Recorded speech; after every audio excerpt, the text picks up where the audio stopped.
merong isang katutubo. Ngayon, naglalakad siya. Ngayon sa kanyang paglalakad, nakapulot siya ng pera. Ay nga itong perang ito, gusto niyang magastos kasi noon lang siya nakahawak ng pera. Yung problema ay hindi niya alam kung ano kanyang bibilhin. Dahil hindi niya alam kung ano mga tinda, kung ano mga tawag. Hanggang sa papunta siya sa tapat ng tindahan. Ngayon, pumunta siya sa tindahan, nakita niya mga paninda, hindi niya nga masabi doon sa tindera kung ano kanyang bibilhin dahil hindi niya alam. Ngayon naman, may dumating na babae. Yung babae ay ang binili ay napkin. Ngayon, pagkabili ng babae ang napkin, tinanong niya, ate para saan yan? Sabi ng babae, pantapal dito sa harap. Ay kagustuhan nga niyang kabili, bumili rin siya doon, sabi, ate isa nga pong napkin.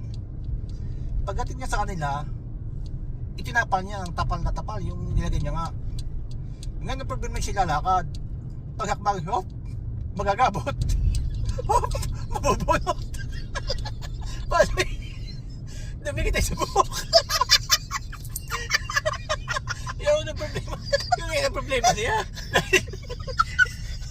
Hindi niya alam kung saan gagamitin.